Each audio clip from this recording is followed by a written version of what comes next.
الحمد لله رب العالمين والصلاة والسلام على من كان نبي وآدم بين الماء والطين وعلى آله وأصحابه وأولياء أمته أجمعين.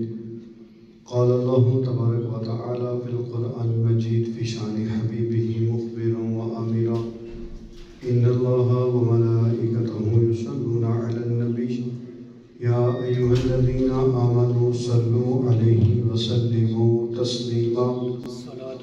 الصلاة والسلام عليك يا رسول الله وعلى آلك وأصحابك يا حبيب الله. الصلاة والسلام عليك يا نبي الله وعلى آلك وأصحابك يا نور الله. مولاي صل وسلم دائما أبدا علی حبیب. اللہ تبارک و تعالیٰ کی حمد و ثنا اور اس کے پیارے محبوب رحمت دارین حضور رحمت للعالمین خاتم النبیین صلی اللہ علیہ وآلہ وسلم کی بارگاہ علی اقدس میں ہدیہ درود پاک کے بعد، جس طرح انسان کے ظاہری بدن پر بیماریاں آتی ہیں، بخار ہو جاتا ہے، نزلہ، زکام، کھانسی وغیرہ، وہ انسان کے جسم پر مختلف قسم کی بیماریوں کے اثرات ظاہر ہوتے ہیں، اسی طرح انسان کو باطنی بیماریوں کا بھی سامنا ہوتا ہے. بیماریوں میں سے آج ایک ایسی بیماری کہ جس نے معاشرے کے اندر تباہی مچا رکھی ہے، اس کے متعلق آج کا بیان ہم سنیں گے. اللہ پاک سن کر اس پر عمل کرنے کی توفیق عطا فرمائے. اللہ تبارک و تعالیٰ سورۃ الحشر میں ارشاد فرماتا ہے وَمَن یُوقَ شُحَّ نَفْسِهِ فَأُولَٰئِکَ هُمُ الْمُفْلِحُونَ، کہ جس نے اپنی جان پر دوسروں کو ترجیح دی، جو اپنے نفس کی باتوں میں نہ آیا، فَأُولَٰئِکَ هُمُ الْمُفْلِحُونَ، تو یہی لوگ کامیاب ہونے والے ہیں. وہ مرض، جس مرض کے متعلق آج ہم نے کلام سننا ہے، کلام کرنا ہے، وہ ہے انسان کے دل میں پائے جانے والی لالچ. لالچ نے انسان کو کہیں کا نہ چھوڑا.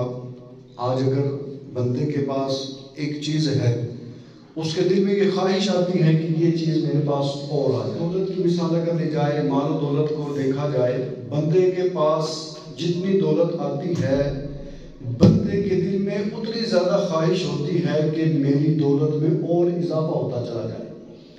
اب اس چیز کو نہیں دیکھا جاتا کہ دولت حلال طریقے سے آ رہی ہے یا حرام طریقے سے آ رہی ہے. اسی طرح زندگی گزارنے کی دیگر چیزیں، دیگر نعمتیں کہ جن کی بندوں کو حاجت ہوتی ہے، بندہ چاہتا ہے کہ سب کچھ بس میرے پاس ہی آ جائے. بندے کو طمع ہے، لالچ ہے، ہر چیز کو اپنی طرف کھینچنے کی کوشش کرتا ہے. اب لالچ ہوتی کیا ہے؟ علماء نے لالچ کی تعریف یہ کی ہے، فرماتے ہیں کسی چیز میں حد درجہ دلچسپی کی وجہ سے، کسی چیز میں بہت زیادہ دلچسپی کی وجہ سے دل کا اس چیز کی طرف مائل ہونا، اس کو لالچ کہا جاتا ہے. اور نبی کریم صلی اللہ علیہ وآلہ وسلم نے ارشاد فرمایا لالچ کے بارے میں، حضرت عبداللہ بن عمر رضی اللہ تعالیٰ عنہ حدیث پاک کے راوی ہیں، فرماتے ہیں میرے آقا صلی اللہ علیہ وآلہ وسلم نے ارشاد فرمایا لالچ سے بچتے رہو، لالچ سے بچتے رہو، کیونکہ تم سے پہلی قوموں کو اسی لالچ نے ہلاک کر دیا. لالچ نے ان کو بخل پر ابھارا، وہ لوگ بخیل ہو گئے. لالچ نے ان کو قطع رحمی پر ابھارا، وہ لوگ قطع رحمی کرنے والے ہو گئے.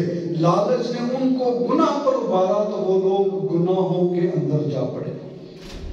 یعنی ایک بندہ جو لالچی بن گیا، جس کے دل میں لالچ آ گئی، اب وہ اپنا پیسہ اللہ کے راستے میں خرچ کرتے ہوئے ڈرتا ہے، اب وہ پیسہ گھر والوں پر خرچ کرتے ہوئے ڈرتا ہے، ایون کہ اپنی ذات پر خرچ کرتے ہوئے بھی کنجوسی سے کام لیتا ہے، اور دل میں سوچتا ہے کہ اگر میں نے پیسہ خرچ کر دیا تو میرے پاس پیسہ بچے گا نہیں، جو پیسہ میں نے جوڑ کر رکھا ہے یہ پیسہ ختم ہو جائے گا. تو اسی پیسے کے اندر، اسی پیسے کی لالچ میں کنجوسی کرتے ہوئے دوسروں پر لگانا تو دور، اپنی ذات پر بھی نہیں لگاتا. حتیٰ کہ بیمار بھی ہو جائے تب بھی کوشش یہ ہوتی ہے کہ چھوٹی موٹی دوائی سے فرق پڑ جائے تو چھوٹی موٹی دوائی کھا کے فارغ ہو جائے. دوسروں کو ترجیح دیتے ہیں، جو اپنی ذات پر دوسروں کو ویلیو دیتے ہیں، اپنے بارے میں اتنا نہیں سوچتے جتنا دوسروں کا خیال کرتے ہیں. ان کو کیا کیا انعامات عطا فرمائے.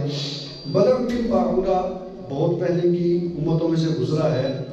یہ بندہ ایسا تھا کہ اللہ تعالیٰ نے یہ بندہ ایسا تھا کہ اس کو اسم اعظم کا علم تھا. اسم اعظم علماء فرماتے ہیں جس بندے کو اسم اعظم کا علم ہو جائے اور وہ اس اسم اعظم کے ساتھ رب کی بارگاہ میں دعا کرے تو اللہ اس کی دعا کو ضرور قبول فرماتا. تو اس بندے کو اسم اعظم کا علم تھا, مستجاب الدعوات تھا, یعنی یہ جو دعا کرتا اللہ اس کی دعا کو قبول فرما لیتا. ایسا پرہیزگار اور متقی اور عبادت والا تھا کہ اللہ تبارک و تعالیٰ نے اس کو مستجاب الدعوات کا درجہ عطا فرما رکھا تھا کہ جس طرح کی دعا کرتا, جس کے لیے دعا کرتا, اللہ اس کی دعا کو قبول فرما لیتا. اب جب حضرت موسیٰ علیہ السلام نے اپنی قوم بنی اسرائیل کے ساتھ جبارین کے خلاف جہاد کیا اور جب اس بلعام بن باعورہ کی قوم کو پتہ لگا کہ حضرت موسیٰ علیہ السلام بنی اسرائیل کے لشکر کے ساتھ ہماری طرف آ رہے ہیں تو یہ لوگ بلعام بن باعورہ کے پاس آئے اور آ کر کہنے لگے کہ تم مستجاب الدعوات ہو, تم جو دعا کرتے ہو وہ پوری ہو جاتی ہے, بس دعا کرتے ہو اس بندے کی حق میں وہ بھی پوری ہو جاتی ہے. ایسا کرو حضرت موسیٰ علیہ السلام کے بارے میں بد دعا کرو کہ وہ ہماری طرف آنے سے پہلے ہی ہلاک ہو جائے. کہنے لگا بدبختو کیسی بات کر رہے ہو, وہ اللہ کے نبی ہیں اور ان کے ساتھ آنے والی جماعت مسلمانوں کی جماعت ہے. میں اللہ کے نبی کے خلاف اور مسلمانوں کی جماعت کے خلاف کیسے بد دعا کر سکتا ہوں, کیسے دعا کر سکتا ہوں. انہوں نے بڑی منت سماجتیں کی, بڑا رونے لگے, گڑ گڑانے لگے, حتیٰ کہ اس بندے نے جان چھڑانے کے لیے کہا اچھا میں استخارہ کرتا ہوں, اگر استخارے میں اشارہ ملا بد دعا کرنے کا تو میں کر دوں گا اور اگر نہ ملا تو نہ کروں گا. پھر استخارہ کیا, اگلے دن قوم والے پھر اس کے پاس آئے کہ بد دعا کرے حضرت موسیٰ علیہ السلام کے لیے. یہ کہنے لگا جی استخارے میں بد دعا کرنے کا اشارہ نہیں ملا لہذا میں بد دعا نہیں کروں گا. قوم والوں نے بڑی منتیں کی, قوم والوں نے بڑی سماجتیں کی, بڑے ترلے کر لیے, لیکن یہ بندہ نہ مانا. اب قوم والوں نے بازی پلٹی, اپنا ارادہ, اپنا مقصد پانے کے لیے اپنی باتوں کو ذرا گھمایا, اپنی باتوں کو ذرا پھیلا. اب قوم والے آپس میں بیٹھ کر کہنے لگے ایسا کرتے ہیں کہ اس کو ہم مال و دولت کی پیشکش کرتے ہیں, کیا پتہ مال و دولت کی پیشکش یہ مان جائے. اب پوری قوم نے مل کر بڑے بڑے قیمتی تحائف, بڑے بڑے قیمتی تحفے اور بہت زیادہ مقدار میں سونے اور چاندی کے سکے اس کے پاس لا کر رکھ دیے, اس کو بطور تحفہ پیش کیے, اسے بطور گفٹ دیے اور کہنے لگے اگر تم اللہ کے نبی حضرت موسیٰ کے خلاف دعا کرتے ہو یہ سارا مال تمہارا ہو جائے گا. اگر تم اللہ کے نبی حضرت موسیٰ کے خلاف دعا کرتے ہو اور مومنین کی وہ جو جماعت آ رہی ہے اس جماعت کے خلاف دعا کرتے ہو تو یہ سارا مال تمہارا ہو جائے گا. اب اس بندے نے جب اتنا زیادہ مال و دولت دیکھا, اتنا سونا دیکھا, اتنے ہیرو جواہرات دیکھے, اتنے تحفے دیکھے, اب اس کی آنکھوں پر لالچ کی اندھی پٹی بن گئی, اس کی آنکھوں پر لالچ کی اندھی پٹی بن گئی. اب اس نے کہا ٹھیک ہے میں بد دعا کرنے کے لیے تیار ہوں. اپنی گدی کو اس نے اٹھایا, گدی پر سوار ہوا اور ایک پہاڑ کی جانب سفر کیا. اب گدی چلتے چلتے تھوڑے راستے چلتی ہے, رک جاتی ہے اور پیچھے اس کی طرف منہ کر کر دیکھتی ہے. تھوڑے راستے گدی اس کی چلتی ہے, چل کے رک جاتی ہے, پیچھے اس کی طرف منہ کر کے دیکھتی ہے. جب گدی چلتے چلتے رکتی ہے یہ اس کو مار کر زبردستی آگے کی طرف لے جاتا ہے. جب وہ رکتی ہے یہ مارتا ہے, زبردستی لے جاتا ہے, حتیٰ کہ اللہ تبارک و تعالیٰ نے اس گدی کو قوت گویائی عطا فرمائی. وہ گدی پیچھے مڑ کر اس کو کہنے لگی بلعام بن باعورہ کو اور نالائق انسان وہ بدبخت کیا کرنے جا رہا ہے, اللہ کے نبی کے خلاف دعا کرنے جا رہا ہے. اللہ کے نبی کی جو امت ہے, جو مومنین ہیں, ان کے خلاف دعا کرنے جا رہا ہے. لیکن چونکہ اس کی آنکھوں پر لالچ کی پٹی بن چکی تھی, اس کی آنکھوں پر دنیا کی دولت کی حوث چھا چکی تھی, اس نے اس گدی کی بات کی طرف توجہ نہ کی اور حسبان نامی پہاڑ پر پہنچ گیا. گدی کو ایک طرف بٹھایا اور دعا کے لیے حضرت موسیٰ اور آپ کی قوم کے مومنین کے خلاف دعا کرنے کے لیے اس نے ہاتھ اٹھائے. اب اللہ کا کرنا ایسا ہوا جو یہ بددعا حضرت موسیٰ علیہ السلام کے لیے کرنا چاہتا, جب حضرت موسیٰ کا نام لینا ہوتا اس کی زبان سے اس کی اپنی قوم کا نام نکلتا. جو بھی بد دعا کرتا کہ ایسا ہو جائے، حضرت موسیٰ علیہ السلام اور آپ کی امت کا نام لینا ہوتا، اس کی جگہ اس کی اپنی قوم کا نام نکل جاتا۔ جب 3 4 5 6 بار اس نے بد دعا نیت سے حضرت موسیٰ علیہ السلام کے خلاف دعا کرنے کی نیت سے ہاتھوں کو اٹھایا اور وہ نقصان دینے والے جملے بولے، اب جملے بولنے کے بعد جب یہ حضرت موسیٰ کا نام لینا چاہتا، اللہ کی طرف سے اس کی زبان پر اس کی اپنی قوم کا نام جاری ہو جاتا۔ قوم والے کہنے لگے تیرا ستیہ ناش ہو جائے، تو کس کے لیے بد دعائیں کر رہا ہے؟ تجھے تو پیسے دیے تھے اس لیے، تجھے مال و دولت دی تھی اس لیے کہ تو موسیٰ علیہ السلام کے خلاف دعا کرے، موسیٰ علیہ السلام کی جماعت کے خلاف دعا کرے گی۔ تھوڑی ہی دیر میں اللہ کی طرف سے اس بلعام بن باؤدہ کی زبان لٹک کر سینے پر آ گئی اور اپنی قوم کو کہنے لگا، قوم والو تمہاری وجہ سے میں ہلاک ہو گیا، اے قوم والو تمہاری وجہ سے میرا دین ضائع ہو گیا، اے قوم والو تمہاری وجہ سے میری عبادتیں ریاضتیں سب ضائع ہو گئی۔ اور کفر کی حالت پر یہ بندہ دنیا سے گیا صرف ایک لالچ کی وجہ سے۔ اور علماء فرماتے ہیں جب قیامت کا دن آئے گا اس کو جہنم کے اندر کتے کی شکل میں بنا کر بھیجا جائے گا، جس کو عبادت کی وجہ سے یہ قرب حاصل تھا، یہ رتبہ حاصل تھا کہ یہ جو دعا کرتا اللہ قبول فرما لیتا، لیکن دنیا کی لالچ میں آ گیا تو اس کی عبادتیں بھی ضائع گئی، اس کی ریاضتیں بھی ضائع گئی، وہ جو قرب خداوندی اس کو حاصل تھا وہ بھی ضائع گیا۔ اور نتیجہ یہ نکلا دنیا کی لالچ میں غرق ہونے کی وجہ سے دنیا میں تو اس کو بدنصیبی ملی ہی، قیامت میں بھی دوزخ کے اندر اس کو کتے کی شکل میں ڈالا جائے گا۔ تو آج کی باطنی بیماری دل کے اندر لالچ آ چکی ہے۔ آج انسان لالچ کے بغیر کوئی کام نہیں کرتا، کچھ بھی کرنا ہو، دین کا کام کرنا ہو، مسجد کا کام کرنا ہو، ویلفیئر کا کام کرنا ہو، محلے میں کام کرنا ہو، آفس میں کام کرنا ہو، جس ڈپارٹمنٹ میں بھی ہیں، جس کے ساتھ بھی تعلق ہے، جب تک اگلے بندے سے لالچ ہے، جب تک اگلے بندے سے مطلب ہے، جب تک اگلے بندے سے کچھ نہ کچھ مطلب دنیا کا مطلب ہے، ہم اس کی چاپلوسی بھی کرتے ہیں، ہم اس کی خوش آمدید بھی کرتے ہیں، ہم اس کی تعریفیں کرتے نہیں تھکتے، ہم بڑی عزت بھی کرتے ہیں، بڑی تعریفیں کرتے ہیں، لیکن جو ہی اس بندے سے مطلب ختم ہوتا ہے، اس بندے سے جو ہمیں لالچ تھی وہ پوری ہوتی ہے، اب وہ جو اس کی ہم عزت کرتے تھے ٹکے کی عزت نہیں رہتی، اب وہ جو اس کے پیچھے ہم بھائی جی کہہ کے لگے رہتے تھے، اب بھائی جی ختم ہو چکا۔ کیوں کہ دنیا کی جو لالچ، دنیا کو جو مطلب اس بندے سے وابستہ تھا وہ مطلب پورا ہو گیا۔ حضور نبی کریم صلی اللہ علیہ وسلم فرماتے ہیں، حضرت ابو ہریرہ حدیث پاک کے راوی ہیں، فرماتے ہیں بنی اسرائیل کی بڑی عجیب و غریب واقعات ہیں، لوگوں میں بیان کیا کرو، لوگوں میں بیان کرو، اس کا حرج نہیں ہے۔ اور پھر فرمایا کہ میں تمہیں 2 عورتوں کا واقعہ نہ سناؤں، 2 بوڑھی عورتیں کہ ان کا واقعہ سن کر تمہیں حیرت ہو۔ صحابہ نے عرض کی حضور ضرور سنائیے۔ فرمایا پہلے کے دور میں، بنی اسرائیل کے دور میں 2 عورتیں تھیں، شوہر اپنی بیوی سے بڑی محبت کرتا تھا اور دونوں کے ماں، شوہر کی ماں بھی اور بیوی کی ماں بھی ایک ہی گھر میں اکٹھی رہتی تھی۔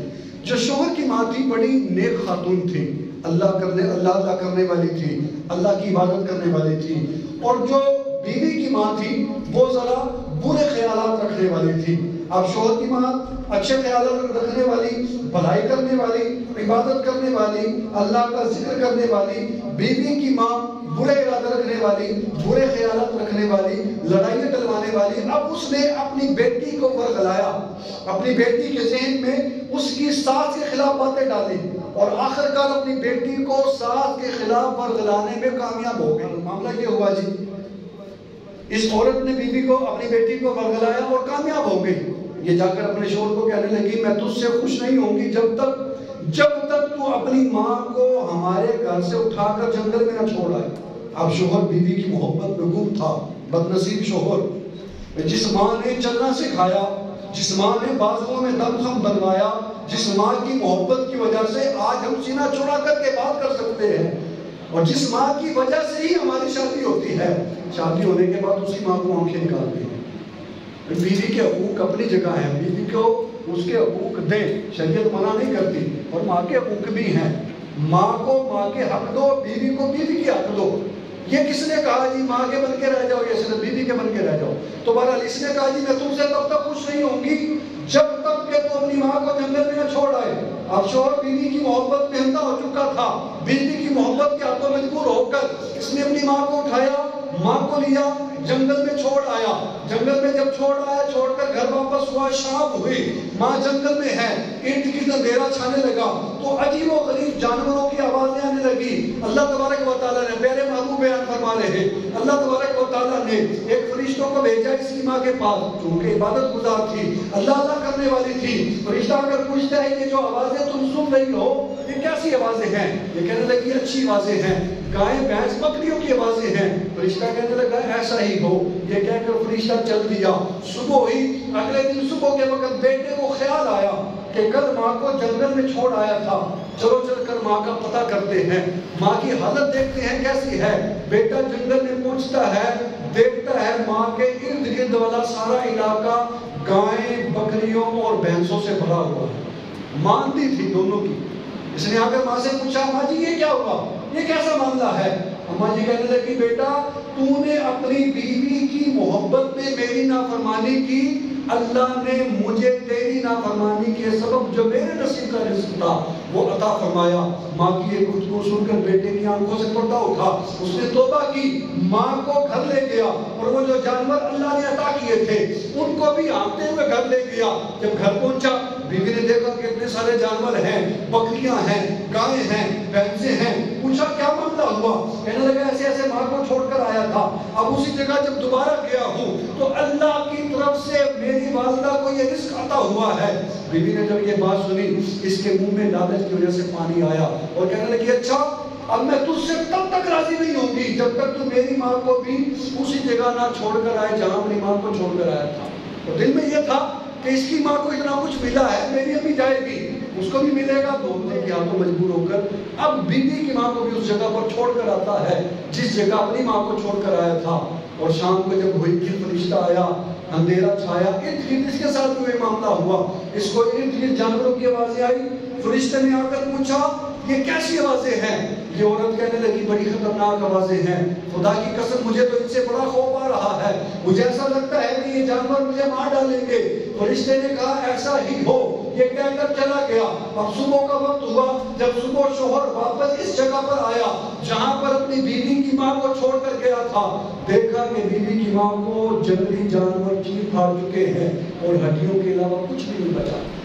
اس نے ہڈیوں کو سمیٹا, گھر لے گیا اور جا کر اپنی بیوی کو بتایا کہ تیری ماں کی لالچ نے, تیری ماں کی بدخلقی نے, تیری ماں کی برائی نے تیری ماں کے ساتھ یہ معاملہ کر دیا اور تیری لالچ کی وجہ سے آج تیری ماں موت کے گھاٹ اتر چکی ہے. یہ کہہ کر اس نے ماں کی ہڈیاں جو تھی وہ بیوی کے سامنے رکھی. بیوی اپنی ماں کے جسم کی ہڈیوں کو دیکھ کر اسی وقت منہ میں مر گئی اور وہ جو دنیا کا مال تھا وہ وہیں دھڑا کا دھڑا رہ گیا.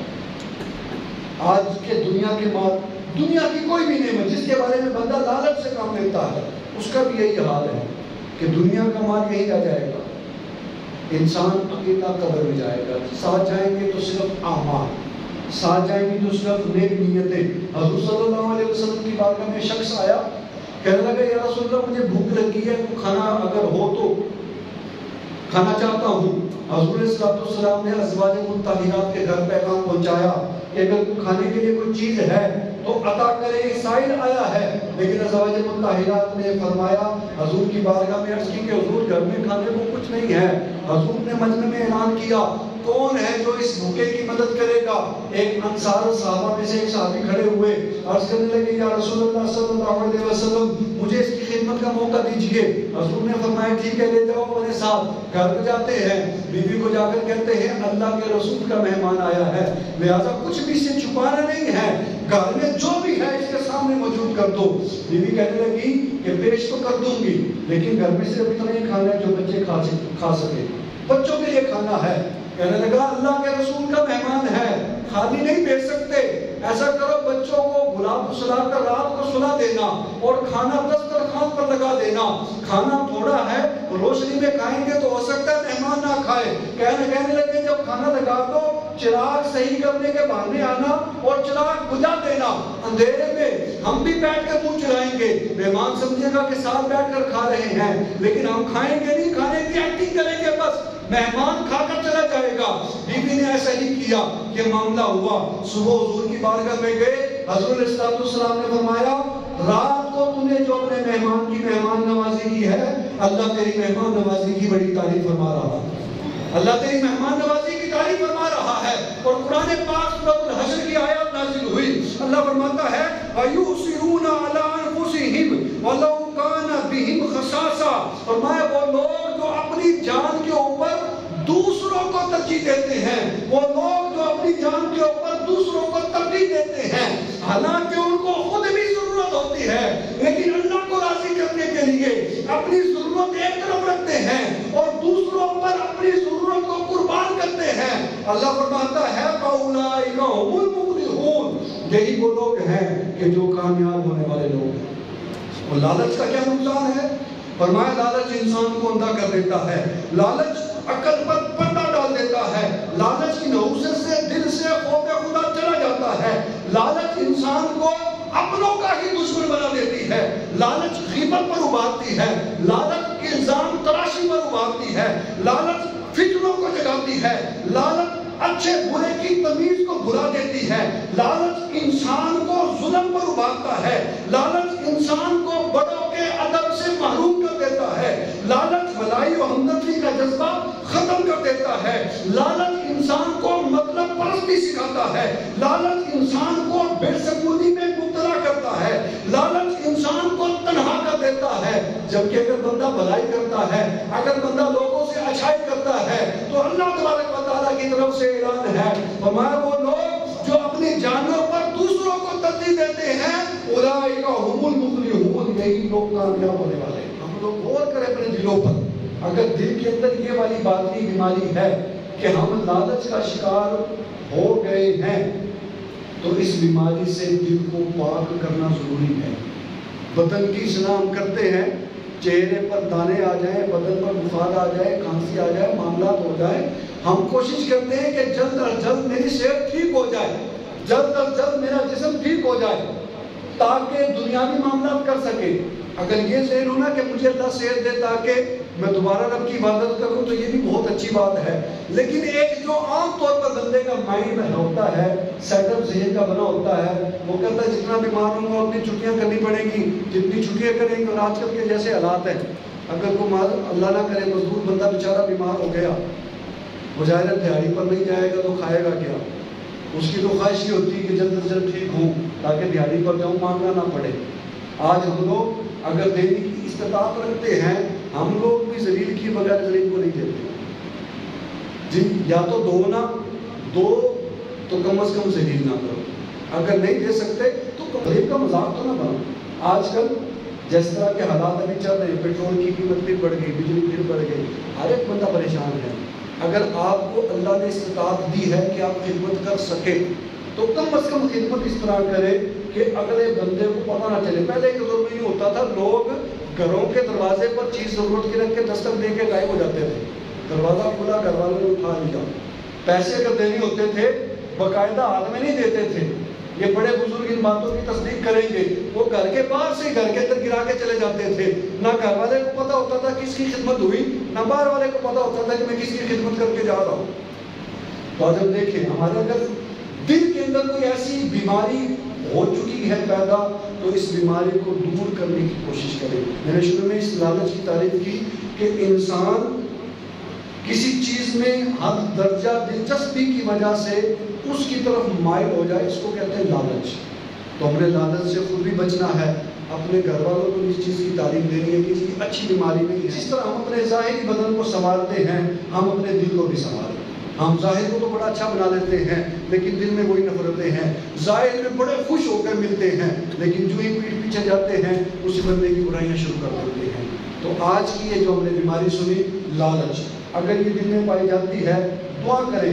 یہ جمعہ المبارک کی بابرکت گھڑیوں میں سے ایک گھڑی تو جمعے کے دورانی اور دوسری گھڑی عصر اور مغرب کے درمیان میں علماء فرماتے ہیں بندہ جو دعا مانگے جمعہ کے دن اللہ اس دعا کو قبول فرماتا ہے۔